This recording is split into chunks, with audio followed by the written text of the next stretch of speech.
ഇനി ഒന്നും പേടിക്കാനില്ല കേട്ടോ. ഇനി അമലിനെ സ്നേഹിക്കാനും സംരക്ഷിക്കാനും ഒക്കെ ഒരുപാട് പേരെടുത്തില്ലേ. അവരൊക്കെ പറയുന്നത് കേട്ട് മിടുക്കിയായിട്ട് ജീവിക്കാൻ നോക്ക്.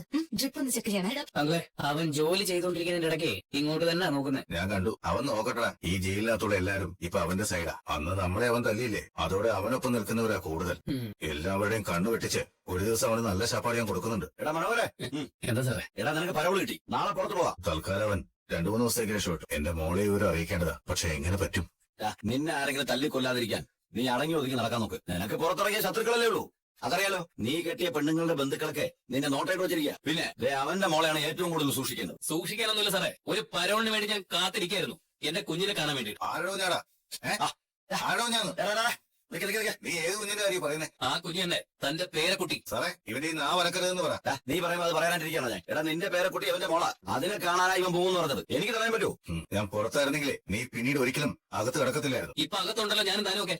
ഇവിടെ നിന്ന് ഞാനാ പുറത്തോട്ട് പോകുന്നത്. ഇനി അകത്തോട്ട് വരികയും ചെയ്യും. അതെ, കൂടുതൽ കണ്ണൂരിട്ടൊന്നും വേണ്ട. എന്റെ പൊന്നു മോനെ, നീ നാളെ പോണേന് മുമ്പേ അടിവഴക്കൊന്നും ഉണ്ടാക്കല്ലേ. ഏയ്, നീ പുറത്തോട്ട് പോകുന്നതുകൊണ്ട് എനിക്ക് കുറച്ച് സമാധാനം കിട്ടും. അല്ല സാറേ, നാളെ എപ്പോഴായിരിക്കും ഞാൻ പുറത്തു പോകുന്നത്? അതൊന്നും എനിക്കറിയില്ല. നാളെ നിനക്ക് പരോളുണ്ടെന്ന് സൂപ്രണ്ട് പറഞ്ഞു. Thanks sir. ഡോക്ടർ പറഞ്ഞതുപോലൊക്കെ നീ കേൾക്കണമല്ലോ. പിന്നെ ഇവിടെ ഒരു സൈക്കാട്രിസ്റ്റ് ഉണ്ട്, നല്ല ആളാ. അദ്ദേഹം നിന്നോട് ഇടയ്ക്ക് സംസാരിക്കും. അതോടെ കഴിയുമ്പോ നീ ഒന്ന് ഫ്രീ ആവും. സത്യം പറഞ്ഞ മരിക്കാൻ തോന്നുവാ ചേച്ചി. ഇത്രയൊക്കെ ഞങ്ങൾ പറഞ്ഞിട്ടും നിനക്ക് എന്താമല്ലോ ഒരു മാറ്റവും ഇല്ലാത്ത. നീ മരിച്ചാ വിജയിക്കുന്നതേ ആ ഗംഗാപ്രസാദാ. നീ കുറച്ചുകൂടെ കരുത്ത് കാട്ടണം. മൃഗങ്ങൾക്ക് നടുവിലായിരുന്നു നിങ്ങളുടെ ജീവിതം. അവിടെ കാട്ടിലൂടെ ഒറ്റയ്ക്ക് സഞ്ചരിക്കാനൊന്നും ഭയമില്ലാത്തവളാ നീ. അങ്ങനെയുള്ള നീ ഇങ്ങനെയൊക്കെ ചിന്തിച്ചാലോ? നിന്റെ മനസ്സിന്റെ നന്മ കൊണ്ടാ ഇരു ചെവി അറിയാതെ കാര്യങ്ങളൊക്കെ അങ്ങ് നടന്നത്. ഇനി കുറച്ച് സമയം കൂടി കിടന്നാ മതി. അത് കഴിഞ്ഞാൽ നമുക്ക് പോവാം. എന്തായി, സൈക്കാട്രിസ്റ്റിനെ കാണണ്ടേ? കാണണം. അതിനെപ്പറ്റി ഞാൻ ഇവളോട് പറയായിരുന്നു.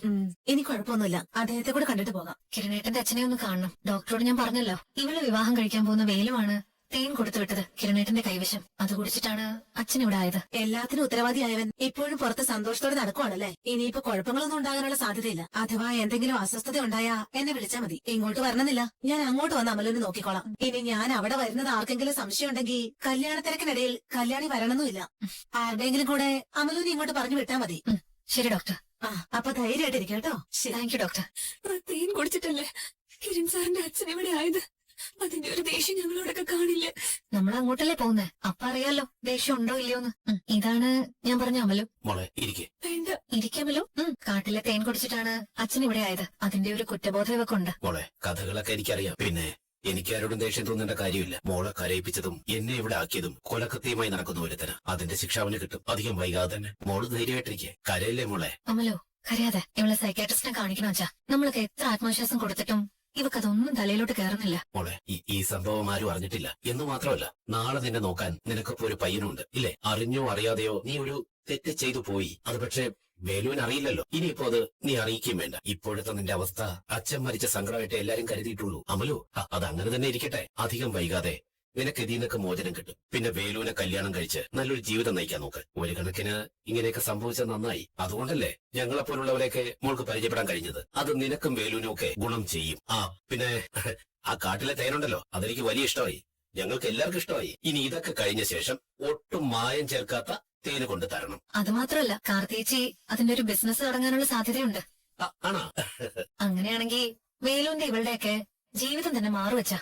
എന്റെ മോള് പറഞ്ഞു കേട്ടല്ലോ. അങ്ങനെ ഒരു സാഹചര്യത്തിൽ ഇനി കണ്ണീരിന്റെ ആവശ്യമുണ്ടോ? ആവശ്യമില്ല.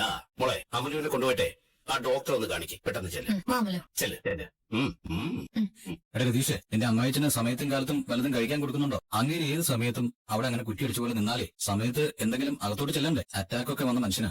ഇനിയിപ്പോ എന്തെങ്കിലും അങ്ങോട്ട് കൊണ്ടുപോയി നടക്കത്തുള്ളൂ. പിന്നെ എന്റെ അടുത്തൊരു കടയുള്ളതുകൊണ്ട് അവിടുന്ന് നാരങ്ങ വെള്ളവും റോബസ്റ്റ് പഴമൊക്കെ കഴിക്കുന്നുണ്ടായിരുന്നു. കാര്യങ്ങളൊക്കെ ഇത്രയായ സ്ഥിതിക്ക് നമുക്ക് ഇത്ര ആഘോഷമായി നടത്തണ്ടായിരുന്നു. രജിസ്റ്റർ മാരേജ് നടത്തിയാൽ മതിയായിരുന്നു. ഇപ്പോഴെനിക്കും അങ്ങനെയാ തോന്നുന്നത്. പിന്നെ മകളുടെ വിവാഹത്തെ പറ്റി അമ്മയ്ക്കും ഒരുപാട് പ്രതീക്ഷ ഉണ്ടായിരുന്നു. അതുകൊണ്ട് ലക്ഷ്മിയമ്മയെ തൃപ്തിപ്പെടുത്താൻ വേണ്ടിയിട്ടാണ് ഓഡിറ്റോറിയം ഒക്കെ ബുക്ക് ചെയ്തത്. വലിയ ആഡംബരമൊന്നും ഇല്ലല്ലോ. അമലുവിനെ കൊണ്ട് കല്യാണം വന്നെന്ന് തോന്നുന്നു. ഇവിടെ കിരണേട്ടനല്ലാതെ അധികം ആരൊന്നും അറിഞ്ഞിട്ടില്ല. നീ വെറുതെ എല്ലാരും അറിഞ്ഞെന്ന് കരുതിയിട്ട് ചൂളി ഒരു ഭാഗത്ത് മാറി നിൽക്കൊന്നും വേണ്ട. എന്നാലും സാറിന്റെ മുഖത്ത് ഞാൻ എങ്ങനെ നോക്കും ചേച്ചി? കണ്ണുണ്ട്. നിന്റെ സാറിന് ഇതൊക്കെ നന്നായിട്ട് അറിയാം. നീ വാ. അമലു എങ്ങനെയുണ്ട്? കുഴപ്പമൊന്നുമില്ലല്ലോ? നല്ല ക്ഷീണമുണ്ട്. ഇവിടെ വന്നിട്ട് കിടക്കാനാ ഡോക്ടർ പറഞ്ഞത്. അല്ലെങ്കിൽ ഇവർക്കൊന്നും വെറുതെ കിടക്കുന്ന ഇഷ്ടമല്ലല്ലോ. ജോലി ചെയ്യാനായിട്ട് തന്നെ അവരിങ്ങോട്ട് വന്നത് തന്നെ. പക്ഷേ അമലുവിനെ കൊണ്ട് ജോലിയൊന്നും ചെയ്യിക്കണ്ട. അമലുവിനിപ്പോ നല്ല റെസ്റ്റാ വേണ്ടത്. മോളെ, നീ ഒന്നുകൊണ്ട് പേടിക്കണ്ട. ഞങ്ങളെല്ലാം എന്റെ കൂടെ തന്നെ ഉണ്ടാവും. ഭാഗ്യം ഉണ്ടെങ്കില് നിന്റെ അച്ഛനെ കൊന്ന് നിന്നെ സങ്കടപ്പെടുത്തിയെടുത്തിട്ടുണ്ടല്ലോ അവൻ വെട്ടേറ്റ് നിന്റെ മുമ്പിൽ തന്നെ വീഴുന്നത് നിനക്ക് കാണാൻ പറ്റും. ആ കർമ്മത്തിന് കച്ചമുറുക്കി തന്നെയാ ഞങ്ങൾ എല്ലാവരും കൂടെ നിൽക്കുന്നത്. കല്യാണി അവളെ കൊണ്ട് കിടത്ത്. പാമല്ലോ. പാവം കൊച്ച് നാടിന്റെ കാപട്യം ഒന്നും അറിഞ്ഞുകൂടാത്തതുകൊണ്ടാണ് അവൾ അവനെ സ്നേഹിച്ചത്. ആ സ്നേഹം അബദ്ധത്തിൽ ചെന്ന് കലാശിക്കാൻ ഞാൻ നന്നായി. ഇപ്പോഴാണോ ദാസ വരുന്നത്? കുറച്ചുകൂടി നേരത്തെ വരണ്ടേ? സാറ് കല്യാണത്തിന്റെ തലേ ദിവസം വരാനാ പറഞ്ഞത്. പിന്നെ എന്തെങ്കിലുമൊക്കെ സഹായിക്കണമല്ലോ എന്ന് വിചാരിച്ച് ഞാനിങ്ങ് പോന്നതാ. സെക്യൂരിറ്റി പണി മാത്രമല്ല സാറേ, ഇടയ്ക്കിടയ്ക്ക് ക്യാൻറ്റീനില് കുക്കിങ്ങിനൊക്കെ സഹായിക്കുന്ന കൂട്ടത്തില്ല ദാസൻ. എനിക്കറിയാമല്ലോ.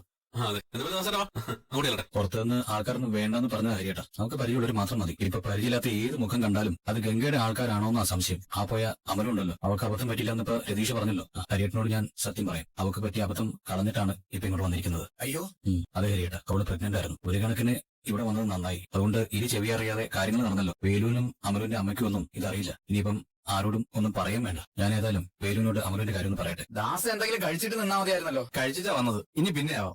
ഓ എടാ വേലു, എടാ നിന്റെ പെണ്ണ് വന്നിട്ടുണ്ട്. വന്നു സാറേ. ആ ഞാൻ പറഞ്ഞില്ലേ കുറച്ച് കഴിയുമ്പോ അവളെ വരുമെന്ന്. അവളെ കല്യാണി ബെഡ്റൂമിലേക്ക് കൊണ്ടുപോയിരിക്കുക. അവൾക്ക് നല്ല ക്ഷീണമുണ്ട്. നീ ഒന്ന് പോയി കണ്ടേക്ക്. അവർക്ക് വേറെ കുഴപ്പമൊന്നുമില്ലല്ലോ സാറേ. കുഴപ്പമുണ്ടെങ്കിൽ ഇപ്പൊ വരുവോ? നീ ചെല്ല്. ഞാൻ കൈയും കാലൊക്കെ കഴുകിട്ട് അങ്ങോട്ട് പോവാ സാറേ. വേലു, ഇനിയിപ്പൊ കഴിയില്ലെങ്കിലും വലിയ കുഴപ്പമൊന്നുമില്ലടാ. നിങ്ങളൊക്കെ മനസ്സ് ശുദ്ധമാണ്. അങ്ങനെയുള്ളവർ അകത്ത് കയറിയാലും ഇവിടെ ഉള്ളവരൊക്കെ സഹിക്കും. എന്നാലും അതല്ലല്ലോ സാറേ. നീ ചെല്ല്. വെറും പാവാൻ സാറേ, ഒരു സമയം വെറുതെ ഇരിക്കത്തില്ല. ഇത്രയും നേരം പാചകത്തിനൊക്കെ സഹായിക്കുമായിരുന്നു. അത് കഴിഞ്ഞപ്പോ അടുത്ത ജോലി. അതെ, സെക്യൂരിറ്റി ആണെന്ന് പറഞ്ഞ് പുറത്തു കിടന്ന് ഉറക്കമല്ലേ ഏത് നേരവും. ഇതുപോലെ ചുരുക്കുള്ള പയ്യന്മാരെ ആ പണിക്ക് നിർത്തട്ടെ. ആയിക്കോട്ടെ സാറേ, അത്യാവശ്യം എനിക്ക് പാചകമൊക്കെ അറിയാന്നുണ്ടേ ഞാൻ ക്യാൻറ്റീനിലും കൂടിക്കോളാം. കുറച്ചുകൂടെ ശമ്പളം കൂടി തന്നാ മതി. ഇപ്പൊ സാറ് വരുന്നത് കുറവാണോ? അയ്യോ കുറവൊന്നുമില്ല. എന്നാലും ക്യാൻറ്റീനിലാവുമ്പോ കുറച്ച് പുകയും ചൂടൊക്കെ കൊള്ളണമല്ലോ. ശരിയാ, ഇപ്പൊ വെറുതെ ഒരിടത്ത് നിന്നാ മതിയല്ലോ. എന്തായാലും കാർത്തിയുടെ കല്യാണം കൂടി കഴിഞ്ഞിട്ട് കുറച്ച് മാറ്റങ്ങൾ കമ്പനിയിൽ വരുത്താൻ ഞാൻ തീരുമാനിച്ചിട്ടുണ്ട്. താൻ വിഷമിക്കണ്ട. ഈ ഒരു ഇയർ എൻഡിങ് കഴിയുമ്പോ ശമ്പള വർധനമൊക്കെ ഉണ്ടാവും. ഞാൻ ചുമ്മാ പറഞ്ഞതല്ലേ സാറേ. നല്ല ലാഭത്തിലാണ് ഇപ്പൊ കമ്പനി പോകുന്നത്. പിന്നെ ഒരു അംശം നിങ്ങൾക്ക് കൂട്ടി തന്ന എന്താ കുഴപ്പം? സത്യം പറയാലോ ബാലണ്ണ, സാറിന്റെ കമ്പനിയിൽ വന്ന ശേഷം മൊത്തത്തിലൊരു ഐശ്വര്യമാണ്. വീട്ടിനകത്ത് പോലും ഒരു വെളിച്ചമുണ്ടായത്.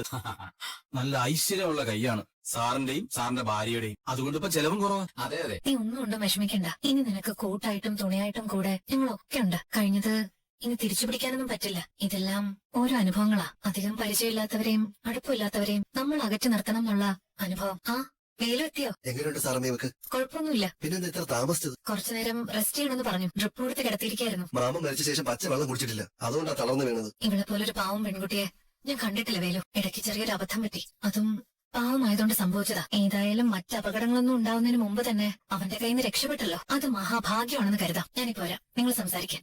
എന്തിനാ ഇങ്ങനെ കരയുന്നത്? ഇതൊരു കല്യാണ വീടാ. ഇവിടെ നമ്മൾ വന്നത് ഇവിടെ ഉള്ളവരെ സഹായിക്കാനും അതുപോലെ തന്നെ ഒരുത്തൻ ഇവിടെ വരുവാണെങ്കിൽ മാമന്റെ മരണത്തിന് പകരം ചോദിക്കാനുമാണ്.